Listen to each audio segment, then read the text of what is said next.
I was walking around with Bo in Fondel Park, trying to blow away the clouds so dark. Wishing a warming... Donc voilà, comme Sylvie l'introduisait, c'est vrai que je vais vous parler aujourd'hui d'une discipline assez récente, encore plus de notre côté de l'Atlantique que de l'autre côté. Et donc, je pense qu'il y aura encore un petit peu dans cette présentation, vous le verrez, d'évangélisme, puisque je vais surtout m'attacher à vous expliquer d'abord les tenants et les aboutissants de la stratégie de contenu, savoir comment on y est arrivé dans le web, en vous présentant un peu à propos de notre structure, notre agence We Are The Words, où on fait depuis 10 ans de l'architecture d'information, où on travaille également sur des tests utilisateurs dans tout ce qui est expérience utilisateur, plus au niveau communicationnel et au niveau du contenu, donc éditorial, et où on fait de la stratégie de contenu également. Donc voilà comment, sans le savoir déjà il y a quelques années, il y a 10 ans, on faisait de la stratégie de contenu web. Dans le but toujours, et je pense que c'est là aussi où on se rend compte, puisque ce que je vais essayer de faire, c'est également de voir en quoi la stratégie de contenu est effectivement l'allié de l'expérience utilisateur, puisque notre but en communication également, c'est forcément d'atteindre nos cibles. Je pense que vous l'avez entendu assez aujourd'hui. C'est également l'objectif premier de la stratégie de contenu, même si on le verra. On a un autre objectif également, côté plutôt annonceur du coup, qui est de plus en plus de rationaliser les coûts de production. Au niveau des références, vous avez ici un panel de quelques références récentes où on voit que, je ne sais pas si les autres présentateurs aujourd'hui ont soulevé cette problématique, l'expérience utilisateur, tout ce qui est testing, reste encore, en tout cas selon moi, un peu l'enfant pauvre de nos métiers, puisque très souvent les annonceurs ne veulent pas mettre les budgets dans du testing, estimant que s'ils ont fait appel à des experts, c'est que ces experts savent très très bien ce que les utilisateurs veulent, point final.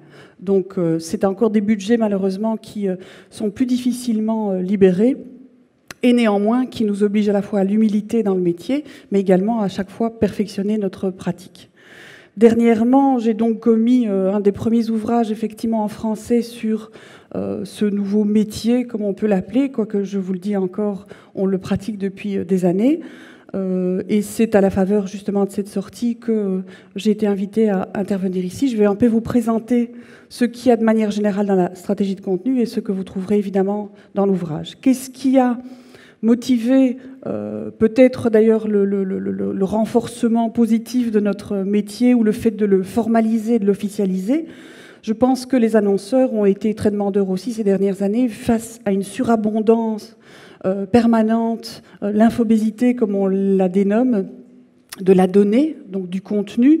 Vous voyez ici quelques chiffres qui effectivement nous obligent à un moment à quand même s'asseoir et se dire est-ce qu'on continue de produire pour produire de manière stakhanoviste ou est-ce qu'au fond à un moment on rationalise la production, mais pas juste la production, effectivement aussi la rentabilisation de la production éditoriale et simplement de la communication en ligne, pour autant qu'on appelle ça d'ailleurs la communication. Ce qui n'est pas encore toujours le cas, puisque bien souvent, on a encore tendance à oublier que le web est un média, et ça n'est pas simplement un autre support où on va prendre des choses qui existent ailleurs sur une plaquette et juste les transposer. Donc il y a une explosion exponentielle effectivement de la data, avec d'autres éléments qui, effectivement, nécessitent une intervention d'experts, de spécialistes, pour autant qu'on veuille, je vous le dis, rationaliser. C'est la quantité, donc c'est les volumes, effectivement. C'est la chronotypicité, ça veut dire quoi? Ça veut dire qu'aujourd'hui, aller annoncer qu'il y a un avion qui s'est écrasé sur l'Hudson, si vous le faites 2 jours après que c'est arrivé, ça n'a plus de sens, évidemment. Donc il y a la question de l'actualité, de l'immédiateté de l'information qui nous oblige aussi, du coup, à mettre en place des mécanismes d'actualisation, des mécanismes de tri de l'information. La profondeur des interfaces. On crée aujourd'hui effectivement une interface, un média, un promo-site ou un site public qui très très vite aura tendance, parce que tous les départements qui travaillent encore très souvent en silo vont ajouter leurs informations, et donc on se retrouve avec une sorte de gros pneu rustiné dans tous les sens et où forcément on risque pas de retrouver son information. Donc il y a une question là aussi simplement de travailler non pas sur la vitrine, c'est-à-dire la page d'accueil et les pages d'aperçu d'orientation suivante, mais aller jusqu'au sous-sol et jusque la grande profondeur de des sites et aussi forcément dans l'écosystème des sous-sites et de toute la constellation en ligne. On parle justement de constellation, il y a une satellisation de plus en plus importante. Je vous le dis, on parle de travail encore très très fort en silo. C'est aussi d'ailleurs l'aspect humain qui nous a poussé les content stratégistes au fond, à monter au front. C'est le problème au fond que vos départements ne vont pas nécessairement collaborer et donc chacun va y aller de son promo-site, va y aller de son blog, va y aller de sa page Facebook. Il m'arrive très souvent d'aller chez des clients qui ne savent pas qu'ils ont une page Facebook. Et l'entreprise a effectivement une page Facebook.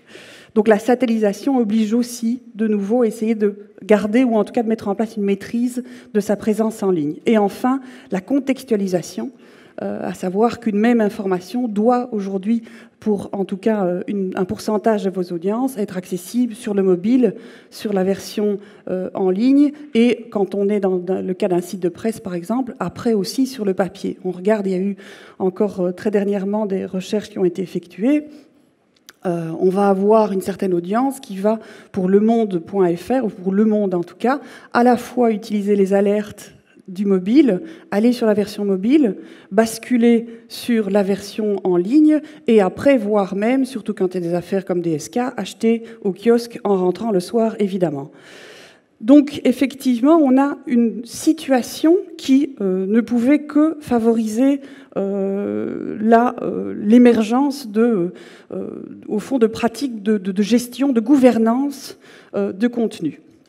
Et enfin, au niveau des contenus, effectivement, on se dit aussi que le souci qu'il y avait, si on veut garder la marque de fabrique de l'annonceur, on a toujours 3 sources possibles pour un contenu. C'est du texte propriétaire, mais ça veut dire que ça peut être aussi un manager qui, lors d'une conférence, parle de sa vision, donne son opinion. C'est aussi du contenu, c'est du contenu de l'annonceur. On a tout ce qui est user-generated content, les contenus générés par les utilisateurs, que ça va être l'étoile de « je recommande cet article » jusqu'au commentaire, en passant effectivement par le « j'aime Facebook » et autres remontées donc, qui sont des contenus générés par les utilisateurs. Et ça va être aussi les contenus tiers, c'est-à-dire ceux qui sont produits par des freelances, par des webwriters, par des journalistes, par donc des sources qui sont externes à l'organisation de l'annonceur. Ça veut dire aussi que puisqu'on peut avoir sur une même plateforme 3 sources différentes, comment va-t-on garder le tone of voice, comment va-t-on garder effectivement ce branding, cette cohérence, cette utilité, cette pertinence de l'information. Ça, c'est quelque chose, c'est un graphique qui a été commis par Gary McGovern il y a déjà un paquet d'années, puisque ça date de 2002, je pense, 2001-2002, dans son ouvrage Content Critical, qui déjà alertait au fond les annonceurs sur leur rôle d'éditeur. Voilà, on n'est pas juste là pour crier sa voix, pour au fond conquérir l'ouest du web, on est là également avec une obligation de qualité et de pertinence éditoriale, et il y faisait, à travers ce graphique, simplement la mention que autant en termes de coût qu'en termes de qualité, il y a des distinguos à faire entre la simple gestion de données. Souvenez-vous d'ailleurs à l'origine, qui s'occupait effectivement des sites web, c'était bien souvent les équipes IT. Ça a petit à petit évolué. Aujourd'hui, on se retrouve encore très souvent dans des organisations avec, vous savez utiliser Word, oui, ben vous ferez le contenu sur le site web. Donc on est très fort encore dans un système où, au fond, la qualité ou simplement le métier du contenu n'est pas encore reconnu à sa juste valeur. Or, effectivement, même avec l'apparition des systèmes de gestion de contenu, on se dit « Ah ben ouf, on a la solution ». Mais évidemment, un système de gestion de contenu. Sauf que ça reste un système et qu'il faut effectivement derrière quand même un esprit, une empathie aussi très souvent. C'est peut-être une des grandes qualités d'ailleurs des web rédacteurs forcément, mais des experts en stratégie de contenu aussi, puisque, comme on l'a vu, c'est une question de sentir et de répondre aux besoins des utilisateurs. Et enfin, on arrive, je vous le dis, dans le cas idéal, à un vrai métier de publication et une vraie responsabilité à cet égard-là. Quelques chiffres, je ne suis pas du tout douée en chiffres, donc je ne m'attarderai pas sur ces 2-3 slides, mais je les trouve quand même intéressants. Pour peu qu'on se dise qu'on est effectivement dans un métier de publication, à savoir que là, on va épouser effectivement le traditionnel cycle de vie éditorial qu'on aura dans les métiers de l'édition. On va distinguer 3 étapes par rapport à une information. La donnée brute, là, on est au niveau de la création, ça va être un expert, un ingénieur, un biologiste, un avocat par exemple, qui lui amène sa science, sa connaissance, son expertise. Et puis il y a l'édition, qui est au fond un peu là c'est le transporteur, le transmetteur du message, qui va peut-être lui écrire vraisemblablement pour l'audience, parce qu'il connaît mieux l'audience, parce qu'il peut simplifier le langage, parce qu'il est plus proche effectivement, parce que peut-être il aura davantage la capacité à raconter une histoire, parce que c'est un peu ça au fond tout l'enjeu effectivement d'une bonne écriture, que ce soit hors ligne ou en ligne d'ailleurs. Et enfin l'aspect de la publication. Alors auparavant, effectivement, on avait les webmaîtres, webmasters, qui faisaient tout d'ailleurs. C'était un peu les Rémi Bricard. Hein. Aujourd'hui, on comprend aussi qu'en termes de publication, il y a non seulement une responsabilité du webwriter d'aller voir en ligne avant de publier ce que ça donne, et enfin, il y a la responsabilité du webmaster, qui peut-être au départ n'a pas été, lui, formé non plus à cette sensibilité, à simplement ajouter au fond l'ergonomie formelle et l'aspect, effectivement, les exigences formelles du webcopy, sachant qu'un texte à l'écran a effectivement, est effectivement nécessairement lisible au sens de legible en anglais, c'est-à-dire une lisibilité formelle. C'est au fond, au niveau de la publication, ça va être le metteur en page dans un schéma de cycle de vie d'une publication hors ligne.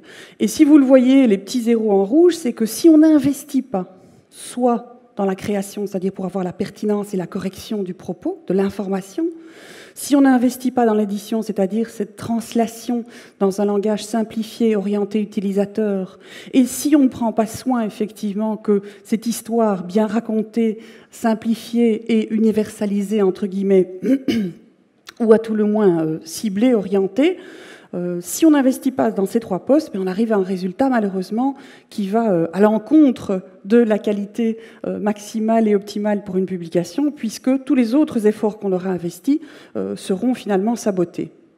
Autre exemple, qui est très important, et pourtant c'est peut-être une des choses les plus difficiles à faire passer auprès des annonceurs, c'est la question d'investir dans le contenu et dans la production d'un bon contenu, parce que si nous, on n'investit pas dans ce temps-là, ce sont nos utilisateurs qui doivent l'investir. C'est-à-dire que si vous comptez effectivement le nombre de documents fois le temps de production, et qu'on se dit, on met chacun 10 minutes pour faire son document, et que, effectivement, après, avec ces mêmes documents, par lecteur, on calcule le temps de lecture, on voit un résultat qui, si on a un temps de production qui est plus élevé à la base, parce qu'on y met plus de scrupules, plus de rigueur, plus de labeur, certainement, et peut-être qu'on se pose des questions. À qui je m'adresse? J'ai entendu juste dans la présentation précédente les quoi, les comment, les pourquoi. Toutes ces questions essentielles, d'ailleurs, notre cerveau est juste formaté pour ça, de savoir qui a fait quoi, comment, pourquoi, quand. Donc en se posant les bonnes questions, et ça ne suffit pas parce qu'il y a aussi évidemment aujourd'hui tout l'aspect, on va dire, caché de l'iceberg, les métadonnées, l'aspect formel effectivement, le référencement, mon H1, mon H2, ma bullet list, mon maillage interne et compagnie. Donc on se dit au final que ça fait beaucoup plus de temps de production, mais néanmoins, au final, ça fait beaucoup moins de temps, effectivement, pour l'utilisateur qui ne va pas passer de la page d'accueil à une page de profondeur, repasser par la page d'accueil, repasser par la case départ, mardi tu tournes à gauche et finalement je quitte le site et je ne reviendrai jamais. Mais ça, en fait, l'annonceur, il y a encore très souvent, il s'en fout. Il se dit, nous on met le temps, effectivement, l'utilisateur, s'il veut, il trouve, point. J'ai même parfois aussi des gens, et après je les comprends, puisqu'on leur a dit, tu sais utiliser Word, tu écriras sur le site. Et lui dit, non, moi je me suis cassé la nénette pendant 3 jours à écrire ce copie. Si l'utilisateur y trouve pas, il a qu'à y passer 3 jours aussi. Hein. C'est pas mon cœur de métier, moi. Donc il y a un souci des deux côtés. Et voilà, c'est pour ça qu'il y a des évangélistes comme nous, des Don Quichotte. Alors, donc on se rend compte de quoi? On se rend compte qu'aujourd'hui le contenu c'est un service. On a dit il y a 10 ans, on continue de le dire d'ailleurs de manière un petit peu, parfois un peu abstraite, comme ça, le contenu est roi. Je pense que c'est le client qui est roi, c'est l'utilisateur, l'internaute. On parle d'expérience utilisateur aujourd'hui d'ailleurs. Et je pense qu'aujourd'hui, surtout, on se rend compte que ce contenu est ROI. retour sur investissement, return on investment, davantage que ROI. Et donc, effectivement, on est obligé de faire avec ça, et les annonceurs, en tout cas les grands annonceurs, s'en rendent de plus en plus compte, avec une autre réalité aussi, de plus en plus, que le push, effectivement, détrône le pull, et que c'est encore plus, si on veut investir dans ce push, qu'on doit travailler sur l'indexation, syndication, réutilisation, dérivation des contenus. Donc vous voyez qu'on a suffisamment de raisons d'essayer d'organiser un petit peu tout ce qui tourne autour du contenu, puisqu'en plus le contenu c'est quand même un petit peu ce qui fait la chair du site, ou de toute interface web d'ailleurs. Sans contenu, c'est un peu comme j'ai l'habitude de dire, une bière sans mousse ou un baiser sans moustache. Donc, ça veut dire quoi? Ça veut dire qu'on est obligé d'être dans un processus de gouvernance, de bonne gouvernance, de stratégie. D'ailleurs, en communication aussi. Je sais que la communication a beaucoup peiné à faire valoir ses droits, ses lettres de noblesse, son utilité également. On essuie les mêmes plâtres aujourd'hui. Mais au fond, on a aussi effectivement à la fois des forces communes et beaucoup d'expériences en commun. Et on le verra avec d'autres métiers également. Donc, comment est-ce qu'on va organiser cette stratégie, cette approche de bonne gouvernance, comme toute bonne stratégie en général, c'est-à-dire avec des phases qui sont une phase d'audit, une phase stratégique en tant que telle, de planification, d'outils tactiques, une phase de production et une phase d'entretien. C'est un schéma, c'est une proposition ici. Certains vont séparer le cycle en 5 étapes, vont distinguer l'audit de la planification de l'aspect stratégique, mais en général, on s'accorde à dire qu'il y a en tout cas un trajet beaucoup plus long que la simple production, la simple reproduction de contenus qui nous viennent d'ailleurs. Au niveau des audits, vous l'aurez entendu et vous le savez depuis longtemps, on va revenir avec forcément les mêmes aspects, c'est-à-dire les besoins et objectifs de l'annonceur, ça forcément, mais également les besoins et objectifs des équipes et des cibles forcément, les formats éditoriaux aussi, les inventaires des contenus. Je parle là, attention, bien au niveau de la stratégie de contenu, parce que je vais vous amener après vers au fond, les outils que nous, on utilise en général pour essayer de mettre en place, d'abord pour simplement valider notre travail au sein d'un projet web, et puis aussi pour voir qu'on n'est pas juste avec effectivement de la poésie et des idées sur un coin de table, mais qu'on a vraiment des outils qui s'utilisent et qui, généralement, viennent documenter tout l'aspect du projet tout au long de son cycle de vie. Au niveau de la stratégie, on va avoir forcément tout ce qui est la ligne éditoriale, la charte éditoriale, le calendrier de publication, le comité éditorial, la chaîne éditoriale. Donc on voit qu'on est effectivement dans des choses très sérieuses et c'est plus juste, comme on a aussi très souvent malheureusement l'habitude de le voir, le projet web se termine, on est à 3-4 semaines, oh, le contenu. Vite, on appelle un web copy. Voilà, on a plus ou moins 50 pages à 4. Tu seras payé autant du signe. Est-ce que tu veux bien faire notre contenu? Et où, en général, alors que à ce moment-là, on est là. Et si on est un bon, effectivement, web writer, on aurait envie de pouvoir travailler sur les aides à la lecture, sur la profondeur éditoriale, sur le relief éditorial, sur le guidage, sur le maillage, sur le référencement naturel. Et on se retrouve avec des canevas de pages qui ne le permettent absolument pas. Et donc, en général, une fois que le projet est terminé, on ne l'ajoute pas dans son portfolio. Donc, après la stratégie, on a la production. La production, c'est quoi? C'est trouvabilité de l'information. La trouvabilité, ça va à la fois au niveau interne, effectivement, au sein d'une interface, et forcément sur le web de manière plus générale. La cohérence éditoriale, je vous disais tout à l'heure, 2-3 départements qui vont participer à un même projet éditorial devront effectivement s'entendre sur la terminologie utilisée, la manière d'aborder l'utilisateur. Est-ce qu'on sera dans du nous, du vous? Est-ce qu'on sera dans du l'annonceur vous annonce avec plaisir que ceci, que cela? Est-ce qu'on est effectivement, ou est-ce qu'on prend le parti que pour chaque rubrique, chaque section du site, on aura des tonalités différentes, peut-être aussi parce que les audiences sont différentes et qu'on mélange le B2B, le B2C, pourquoi pas? En tout cas, il faut effectivement travailler sur la granularité de cette cohérence éditoriale. Forcément, la lisibilité et l'utilité, lisibilité aux deux sens du terme, legibility comme je l'évoquais, et puis readability, c'est-à-dire le côté, la compréhension de l'information. Et enfin, la qualité du contenu. Alors, on peut débattre des heures sur ce qui fait la qualité du contenu. On a des grilles aussi qu'on utilise dans les audits éditoriaux ou dans des plans stratégiques sur ce qui va qualifier effectivement le contenu. Ça va être la pertinence, ça va être son originalité, son côté idiosyncrasique, à savoir qu'on reconnaît l'organisation. Si vous regardez généralement les campagnes de Benetton, on voit à toutes les images de Benetton que c'est du Benetton. Eh bien, on peut aussi, au niveau éditorial, travailler effectivement sur cette idiosyncrasie, sur cette reconnaissance de la marque immédiate. Et puis, il y a l'entretien. Là encore, très souvent, dans la réalité, c'est « Oh, on a fini avec ce projet. Maintenant, on peut souffler. » Ah ben non, c'est là que tout commence, évidemment. C'est là qu'il faut effectivement travailler au long cours sur... Et c'est peut-être d'ailleurs un dommage, notamment pour les producteurs de contenu, qui bien souvent se sentent dans une position un peu d'ingratitude, c'est qu'ils n'ont même pas accès du tout au succès de leur page. Ils ne savent pas combien de fois leurs pages sont visitées, pas visitées, quels liens sont cliqués sur leur page, que s'ils changent un mot et demi dans leur titre, peut-être qu'ils auront une augmentation effectivement de fréquentation. Et tant qu'ils ne le savent pas, ils ne peuvent pas savoir ce qui fonctionne, ce qui ne fonctionne pas. Ceci étant, ça montre aussi que l'expert en stratégie de contenu est vraisemblablement là pour accompagner et guider les producteurs de contenu en tant que tels, donc c'est-à-dire les auteurs et les éditeurs, et pour les aider effectivement à chaque fois améliorer leur production. Sauf que, une fois de plus, dans la réalité, c'est une question évidemment de coût. C'est que bien souvent, ceux qui vont mettre du contenu sur le site, soit travaillent à l'arrache, soit n'ont pas le temps, soit, et on le voit très très souvent effectivement, sont en sous-ressources et n'ont pas de backup, tout simplement, n'ont pas de support derrière. Donc c'est comment aussi faire avec ce qu'on a, avec les ressources existantes. La charte éditoriale, évidemment, qui est plus aussi une charte rédactionnelle pour les producteurs en contenu, tout l'aspect formation, et je ne parle pas d'une demi-journée de écrire pour le web, évidemment. Je parle d'un programme complet qui, avec le comité éditorial, va permettre aussi d'optimiser et simplement de répondre à des vraies questions.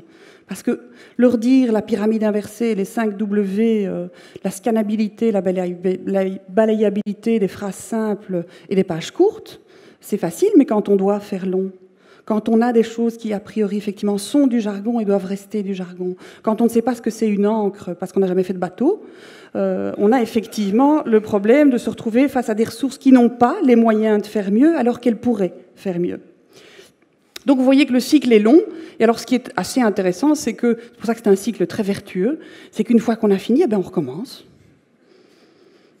Alors, ceci étant dit, je suis là pour parler aussi de l'expérience utilisateur, et pas juste l'expérience des experts en stratégie de contenu. En quoi, et je le crois effectivement, il y a un grand amour entre l'un et l'autre. En quoi les éléments de l'expérience utilisateur sont très, très, très en affinité avec les éléments de la stratégie de contenu.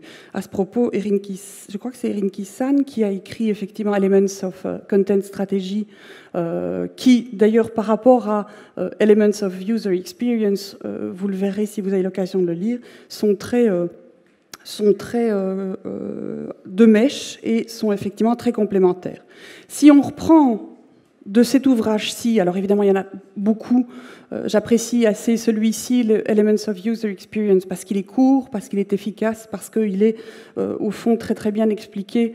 C'est un petit bouquin assez efficace de Jesse James Garrett. J'adore en plus son nom, Jesse James. Je pense que entre Don Quichotte et Jesse James, on ne pouvait effectivement qu'apprécier un autre évangéliste. Donc, qu'est-ce qu'il a, lui, comme formalisation, on va dire, du cycle, du trajet de l'expérience utilisateur? On part de la stratégie, qui est au plus abstrait, et puis on va travailler sur la portée du projet.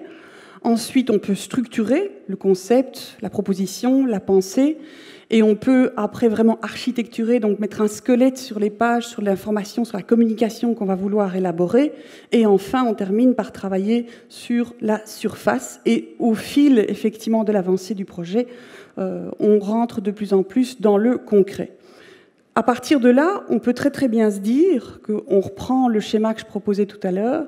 On est effectivement, on avait, souvenez-vous, audit, on avait stratégie, production et puis entretien, on peut très bien effectivement essayer de recaler les choses, c'est-à-dire on n'est pas loin d'avoir le même discours, on parle des choses au départ, la stratégie c'est forcément aller voir, faire l'inventaire de l'existant, des besoins, des requis, des prérequis, et puis travailler sur la portée du projet, architecturer, structurer effectivement, et d'ailleurs c'est dans l'autre sens, structurer squelette, et puis arriver sur la surface, et l'entretien c'est aussi la surface. Souvenez-vous, je vous parlais de charte éditoriale, d'amélioration, c'est là qu'on est au fond au plus près de l'utilisateur dans l'entretien quotidien. C'est là qu'on va pouvoir optimiser en utilisant des outils tels que le Google Website Optimizer, où on voit d'ailleurs au niveau éditorial ce qu'on peut améliorer. Donc on est dans des choses qui sont assez effectivement complémentaires.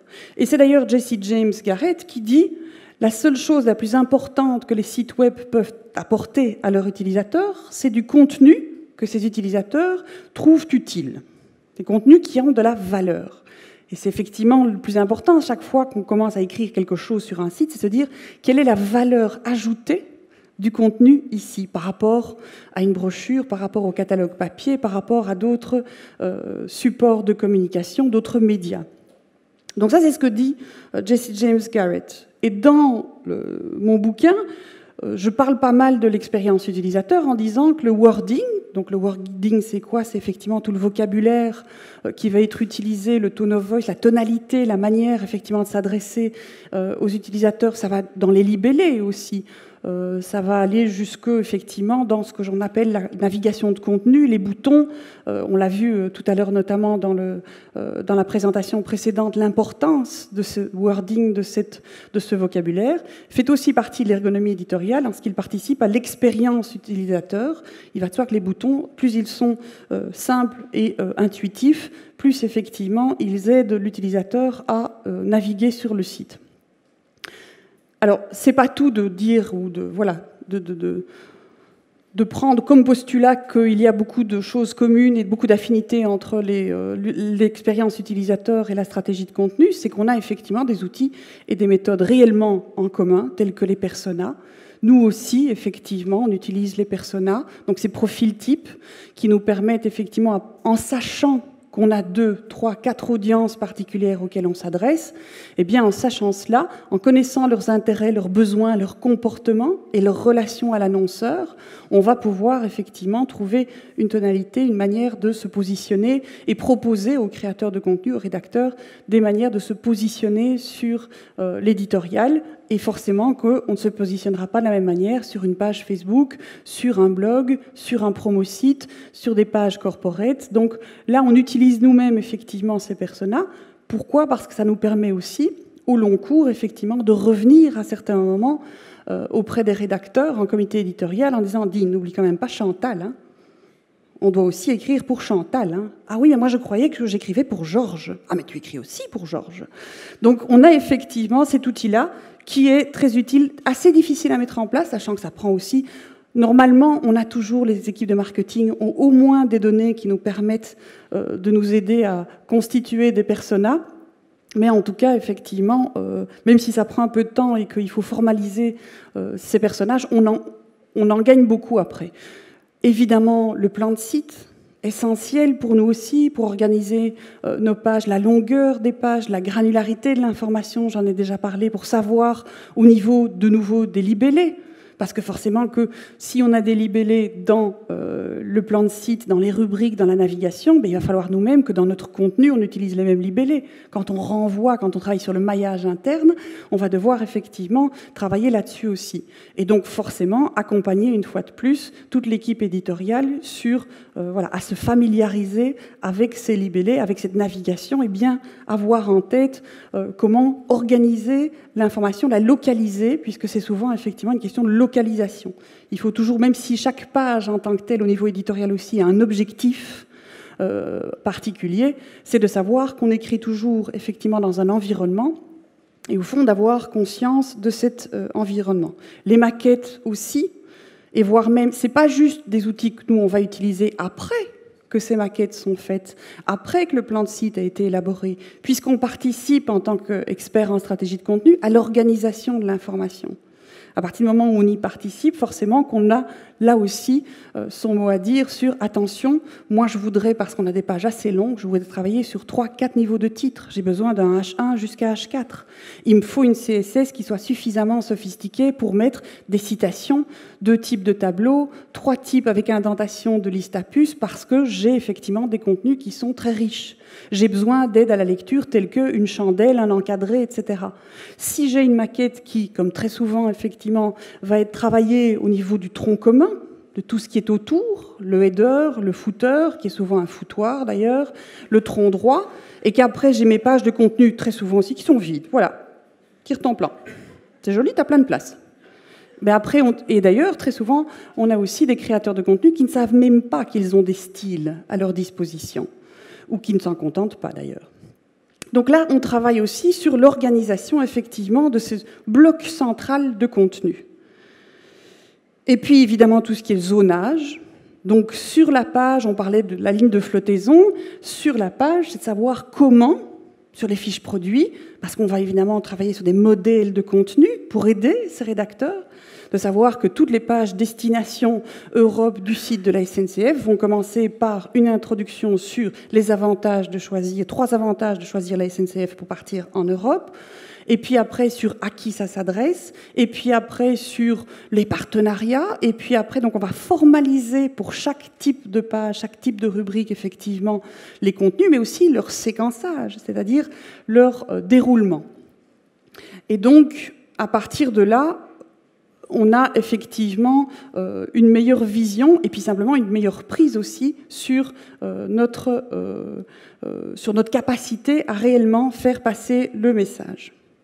En parlant de modèle de contenu, c'est nous qui allons effectivement permettre à l'annonceur et du coup à ses ressources après de travailler sur des documents, même pour les auteurs qui sont les ingénieurs, les avocats qui vont vous dire « Ah ben non, moi je ne touche pas au CMS, moi je suis un ingénieur ».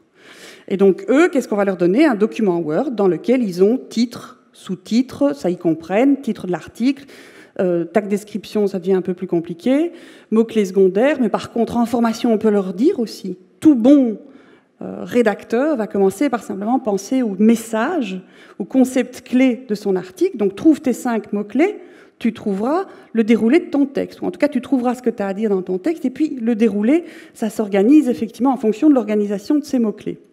C'est pas juste pour Google, ça. C'est également pour structurer son propos. Et puis alors, le corps de texte est terminé par un incitant à l'action, c'est-à-dire ne pas laisser là l'utilisateur, effectivement, lui dire, voilà, continuez, poursuivez votre expérience sur notre site et allez chercher d'autres informations complémentaires. C'est souvent ce qu'on voit sur les sites, les aller plus loin ou les quick links. J'ai toujours trouvé ça très drôle, les rapid links et les quick links, comme s'il y avait des slow links d'ailleurs sur le web. Après, on intervient, donc là c'était les modèles de contenu plus dans Word, par exemple, ou en tout cas de manière, on va dire, très en esquisse et donc très tôt dans le projet. On intervient après carrément dans les maquettes, c'est-à-dire les templates, les gabarits de pages pour le CMS, avec une variété infinie selon d'ailleurs les CMS qu'on peut utiliser, avec des blocs et où on va pouvoir jongler au fond en créant une variété beaucoup plus grande de pages à partir de blocs de contenu. Et donc on va vraiment là de nouveau travailler sur une incrémentation des contenus, de nouveau sur la granularité. Tout ça, c'est aussi l'expert en stratégie de contenu qui va pouvoir aider l'architecte de l'information, aider l'expert en expérience utilisateur, le designer, le graphiste web à mettre tout ça en musique. Le plan de contenu aussi, pour autant qu'il ait été fait à la base, on va forcément intervenir, peut-être davantage sur l'aspect qualitatif du plan de contenu, savoir effectivement quel contenu on va reprendre en l'état, en le raccourcissant, en le changeant complètement, quel contenu va être effectivement complètement supprimé parce qu'il n'est plus utile, parce qu'il est très peu utilisé, parce qu'il y a 2 clics les 6 derniers ou 6 mois, mais justement, il y a 2 clics. Donc là, c'est plus un travail, si vous voulez, sur l'inventarisation, effectivement, mais ça nous permet de nous positionner, nous, et au fond aussi à l'annonceur, de prendre ses responsabilités et d'évaluer la charge de travail par la suite. Donc ça veut dire quoi? Ça, c'était quelques-uns des outils qu'on a en commun Alors, ça ne veut pas dire, je vous le dis, et ça c'est peut-être au fond l'aspect le plus important, c'est pas qu'on doit les reprendre une fois qu'ils ont été élaborés par les autres équipes et que nous, voilà, on compulse la documentation, on se plonge dedans et puis on intervient, parce que ça c'est le rédacteur web qui fait ça. C'est qu'on est censé effectivement commencer au tout début du projet, c'est-à-dire au moment du kick-off, du lancement, du projet de lancement, parce que là déjà on peut intervenir mais qu'est-ce qu'on a à dire, c'est quoi les objectifs de communication, quels outils on a au niveau éditorial pour le faire, comment on pourrait effectivement mettre en place une stratégie éditoriale, une ligne éditoriale qui soit particulière, et peut-être que au fond ça vaudrait le coup dans cette refonte de ne pas travailler juste sur l'ergonomie, juste sur la simplification de la navigation, mais d'aller plus en profondeur effectivement et de travailler aussi le message, de travailler aussi le contenu, sachant que quand même, depuis les débuts du web, quand on voit toutes les recherches en expérience et satisfaction utilisateur, le contenu, donc la qualité du contenu, intervient en général pour les utilisateurs comme premier, deuxième critère au fond, d'utilisabilité, de satisfaction. Aussi au niveau des tests utilisateurs, évidemment, on peut intervenir. Là, l'aspect le plus important, c'est vraisemblablement la question de savoir comment les utilisateurs parlent de l'annonceur, quels mots ils utilisent. Et en sachant les mots qu'eux utilisent, ça va nous permettre, nous, de développer une ligne éditoriale, un thésaurus, un vocabulaire contrôlé qui utilise ces mots-là. Je vous donne un exemple. On a fait une petite recherche en Belgique. La plupart des constructeurs automobiles ont sur leur site un petit module qui s'appelle « Chercher un dealer ».